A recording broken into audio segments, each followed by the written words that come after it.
ja si myslím, že ja osobne som to stanovil tak, že prídem po zranenie, dúfam, že obidva zápasy vyhráme a som veľmi rád, že všetci chlapci zabojovali a vyhrali sme obidva zápasy.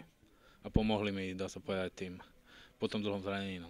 Tak ja som mal prvý zápas, si myslím, že 3-krát dal šanci a nevedel som dať gól, tak som veľmi rád, že to dneska padlo, ale som už povedal, som radšej z tých dvoch víťazstiev, lebo to sú najdôležitejšie pre náš tým.